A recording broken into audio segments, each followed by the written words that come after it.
Las ciudades intermedias están atrapadas. Son demasiado grandes para depender solo de colectivos, pero demasiado chicas o demasiado pobres para pagar un subte. Entonces quedan en el peor punto posible: tráfico, demoras y proyectos que nunca llegan.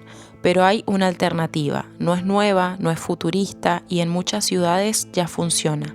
La pregunta es, ¿por qué casi nadie la está discutiendo? Cuando una ciudad empieza a colapsar, siempre aparece la misma palabra: subte. Es lógico, es visible, es moderno, es político, pero también es el proyecto más caro que una ciudad puede intentar. Construir un kilómetro de subte puede costar más de 100 millones de dólares y una sola línea completa puede superar los 2.000 millones. No es solo cavar un túnel. Es estaciones profundas, sistemas de ventilación, energía, señalamiento, material rodante y años, a veces décadas, de obra. Y ahí aparece el problema menos visible: el riesgo. Un subte necesita continuidad política durante 10 o 15 años.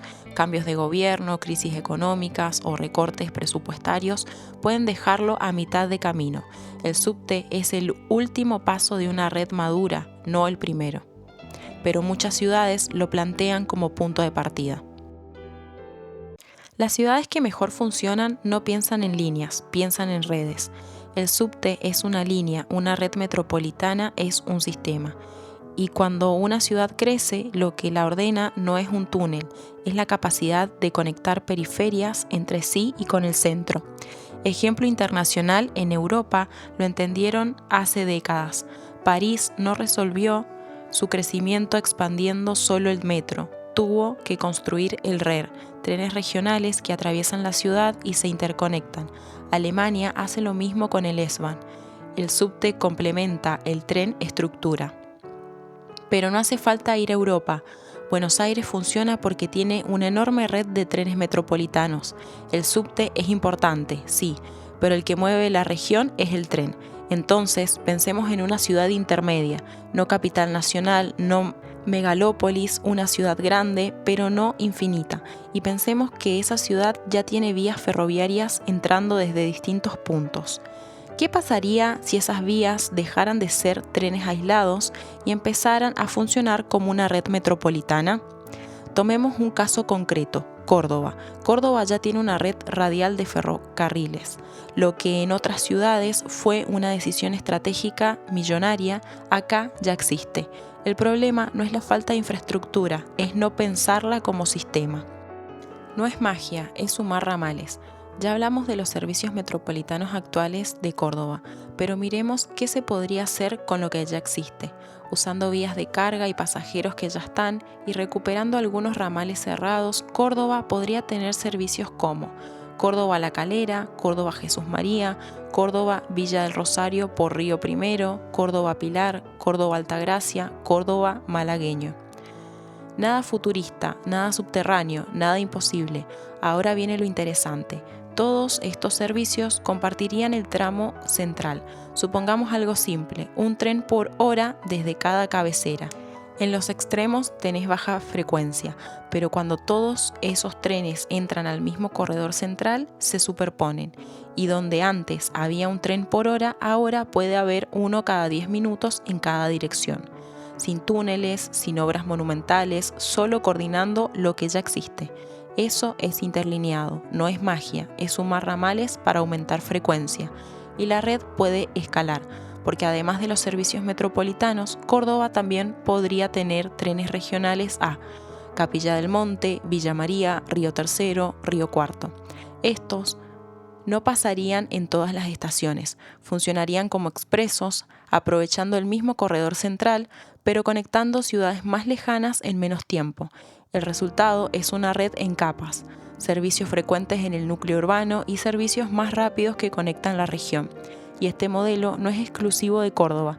Cualquier ciudad mediana con varias líneas ferroviarias entrando desde distintos puntos puede aplicar exactamente la misma lógica. El secreto no es cavar más, es integrar mejor, porque si Córdoba conectara todos estos ramales metropolitanos y regionales, podría sumar del orden de 300 kilómetros de servicios ferroviarios, 300 kilómetros de red No bajo tierra, no desde cero, aprovechando infraestructura que ya existe, y acá aparece la pregunta inevitable. ¿Cuánto costaría hacer algo así, comparado con construir una sola línea de subte? Muchas ciudades discuten el proyecto más visible, pero ignoran el más viable. El subte es espectacular, es icónico, es políticamente atractivo. Cortar cinta bajo tierra vende, pero lo visible no siempre es lo más eficiente, porque mientras se discute una sola línea de 15 o 20 kilómetros, Córdoba ya tiene más de 300 kilómetros de vías. Y lo caro, el suelo, la traza, los corredores, ya está hecho. Ahora sí, hablemos de plata, pero con órdenes de magnitud simple. Renovar vías existentes del orden de $1.000 millones por cada 1.000 kilómetros. Señalamiento moderno para permitir alta frecuencia, unos cientos de millones. Eliminar pasos a nivel críticos, construir o modernizar estaciones, comprar trenes nuevos. Sumando todo, la red completa, metropolitana y regional, podría moverse en el orden de 1.200 a 1.600 millones de dólares. Y eso incluye material rodante nuevo, estaciones, seguridad, sistema moderno. Ahora comparemos. Una sola línea de subte hoy en América Latina cuesta entre 2.000 y 3.000 millones de dólares. La última propuesta de subte en Córdoba se movía entre 1.560 y 1.800 millones para apenas 18 kilómetros. Entonces, la pregunta es simple: ¿18 kilómetros bajo tierra o 300 kilómetros conectando toda la región? Menos de 6 millones por kilómetro contra más de 100 millones por kilómetro. El conflicto no es técnico, es político, porque el subte es el proyecto que se ve, pero la red metropolitana es la que realmente transforma la movilidad diaria. Con el costo de cavar un túnel podés ordenar todo Córdoba, y todavía te queda margen para electrificar. Muchas ciudades creen que modernizar el transporte es excavar más profundo, pero para una ciudad mediana la transformación no siempre está bajo tierra. A veces está en lo que ya existe, en vías que ya cruzan barrios, en estaciones que todavía están ahí, en corredores que ya conectan la región. No se trata de hacer la obra más espectacular, se trata de hacer la más inteligente, porque con el costo de una sola línea de subte, Córdoba podría integrar 300 kilómetros de red, multiplicar frecuencias en el centro y conectar toda su área metropolitana. No es una fantasía, es una decisión. Si llegaste hasta acá y querés ver el proyecto completo con mapas, etapas y números detallados, deja proyecto en los comentarios y te paso el documento con el desarrollo técnico. La discusión no es si podemos hacerlo, es si vamos a animarnos a elegir lo viable por encima de lo visible.